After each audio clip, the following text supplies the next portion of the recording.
بسم اللہ الرحمن الرحیم۔ السلام علیکم۔ ابرار رشید آپ کی خدمت میں حاضر ہے۔ پاکستان میں ایک بڑے امپورٹنٹ جنرل ریٹائر ہوئے ہیں۔ اس بات کو بھی ایک بہت بڑی خبر بنا کر بڑھا چڑھا کر پیش کیا جا رہا ہے۔ یہ معاملہ ہے کیا؟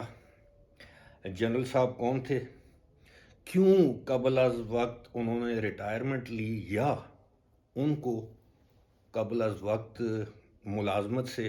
برخاست کیا گیا؟ اس حوالے سے مختلف چمگوئیاں ہو رہی ہیں۔ اب آپ کے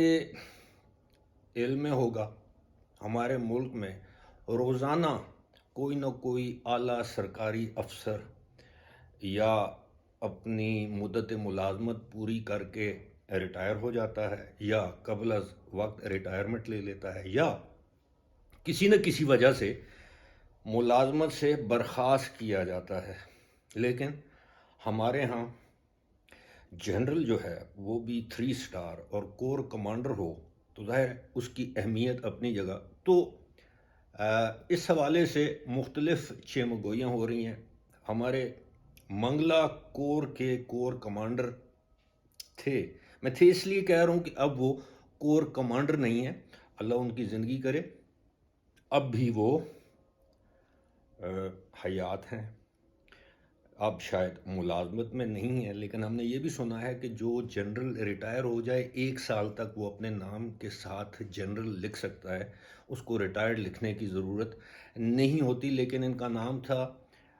لیفٹیننٹ جنرل ایمن بلال صفدر۔ تو یہ کور کمانڈر منگلہ تھے، اس سے پہلے یہ IGFC بھی رہے ہیں بلوچستان میں، GHQ میں بھی کسی امپورٹنٹ پوزیشن پر فائز رہے ہیں۔ خاص طور پر کہا جاتا ہے کہ وہ جو فیٹف کے معاملے میں آپ کو یاد ہوگا، وہ فائنینشیل ایکشن ٹاسک فورس کے حوالے سے جو ایک ٹاسک فورس پاکستان میں بنی تھی، وہ پاکستان کے پرسپیکٹیو یا پاکستان کے امیج کی انہانسمنٹ کے لیے جو کوئی ایک ادارہ بنا تھا فوج کا، شاید اس کے بھی یہ سربراہ رہے ہیں۔ تو ایک اب ظاہر ہے جو شخص لیفٹیننٹ جنرل کے عہدے پر پہنچے تو یقینی طور پر وہ لائق ہوتا ہے، ایک قابل فوجی ہوتا ہے، تو اس لیول تک پہنچتا ہے۔ کہا یہ جاتا ہے کہ ابھی ان کی مدت ریٹائرمنٹ یا مدت ملازمت میں کافی وقت تھا اور شاید 2-3 سال تھے۔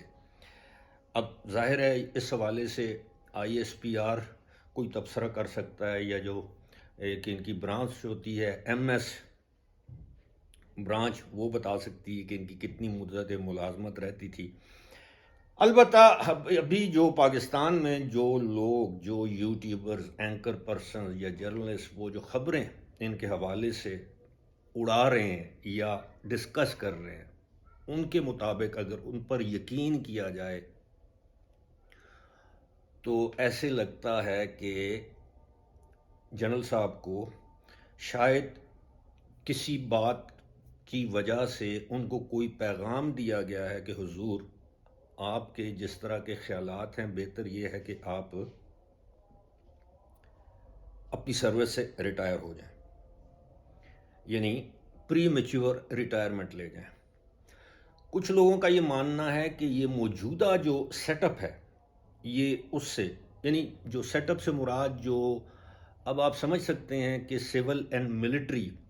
کچھ لوگ اس کو ہائیبرڈ کہتے ہیں، کچھ لوگ اسے ہائیبرڈ پلس کہتے ہیں، جو بھی سیٹ اپ جو بھی نظام ہے، کچھ لوگوں کا یہ ماننا ہے کہ یہ جنرل جو ایمن بلال صفدر ہیں یہ اس سے خوش نہیں تھے، یا کم از کم اپنی جو فوجی جو کمانڈ تھی ان کے ساتھ ہم آہنگ نہیں تھے۔ کچھ لوگوں کا یہ بھی ماننا ہے کہ جناب یہ اپنی نجی محفلوں میں اور اپنی بعض کا جو گفتگو کرتے تھے جہاں پر بھی، تو یہ کافی آؤٹ سپوکن تھے، یعنی موجودہ حکومت کے خلاف تھے۔ اب آپ سمجھ رہے ہیں یہ کس کے حامی تھے، اور یہ ان جنرلز میں سے ایک تھے جنہیں جنرل قمر جاوید باجوہ، یعنی ان 11 یا 12 جرنیلوں میں سے ایک تھے جنہیں جنرل قمر جاوید باجوہ اپنی مدت ریٹائرمنٹ جو کہ 28 نومبر 2022 کو تھی، تو یہ ان کو ستمبر کے مہینے میں ان کو تعینات کر دیا تھا. یہ ان میں سے ایک تھے، اور یہ شاید ان 3-4 جرنیلوں میں سے ایک ہیں جن کا جھکاؤ ماضی کی حکومت کی جانب تھا یا ہے. اب یہ ایسی چیزیں ہیں، دیکھیں کہ بہت سے لوگ ابھی بھی یہ سمجھ رہے ہیں، کیونکہ عمران خان اپنے طور پر یہ کہتے ہیں، بہت سے لوگ کہتے ہیں کہ جی دیکھیں فوج میں تو ابھی بھی ہماری واہ واہ ہے، لیکن اس لیول پر آ کے اگر کوئی ایک جنرل یا 2 جنرل یا کوئی ایک کور کمانڈر یا کوئی دوسرا کور کمانڈر اگر اپنی ہائیسٹ کمانڈ یا کے خلاف یا انڈسپلن کا مرتکب ہوتا ہے، چلیے یوں سمجھ محتاط اندازے میں بات کرنا پڑتی ہے، یعنی جب آپ کو اپنے نظم و ضبط سے آپ باہر ہو جاتے ہیں تو پھر یا تو آپ کو کہا جاتا ہے کہ حضور اب آپ استعفیٰ دے دیں فل اپنے پرکس اینڈ پریویلیجز کے ساتھ،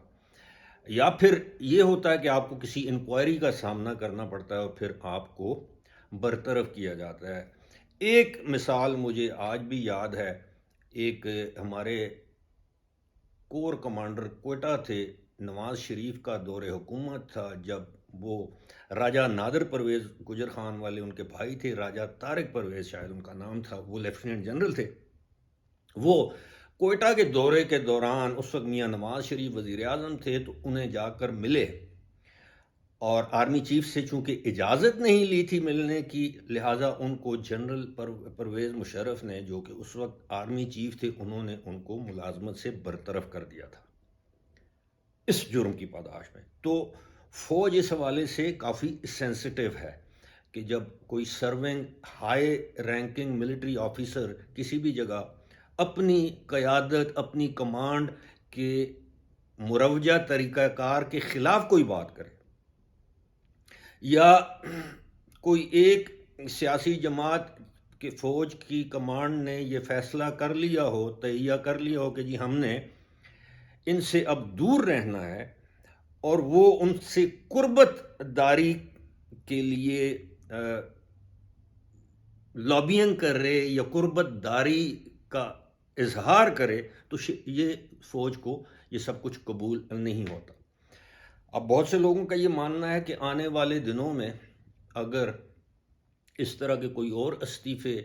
اس طرح کی کوئی اور قبل از وقت ریٹائرمنٹ، دیکھیں ایک چیز تو ظاہر ہے، جس 3 سٹار جنرل کی 2-2.5 سال یا 3 سال مدت ملازمت، یا 2-1.5-2 سال جتنی بھی باقی ہو، اور جس کے بارے میں یہ کہا جا رہا ہو کہ جب موجودہ آرمی چیف اگر وہ اپنے عہدے سے ریٹائر ہوتے ہیں تو یہ ان 4-5 جرنیلوں میں ان کا شمار ہو سکتا تھا جو آرمی چیف کی دوڑ میں ہوں، تو وہ خوشی سے تو پھر نوکری نہیں چھوڑیں گے. بہرحال کہا یہ جاتا ہے کہ اتنا بڑا ایشو بھی نہیں ہے جتنا بڑا ایشو بنا کر پیش کیا جا رہا ہے، لیکن بیہائنڈ دا سین کچھ نہ کچھ تو ہے جس پر ایک منگلا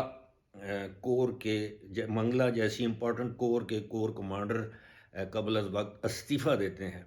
اور ان کے استعفے کو موضوع بحث بنایا جاتا ہے سوشل میڈیا پر، تو یقیناً اس کے پیچھے کچھ نہ کچھ تو ضرور ہوگا. لیکن آنے والے دنوں میں ساری چیزیں ہمارے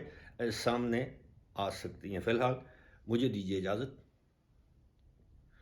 خدا حافظ.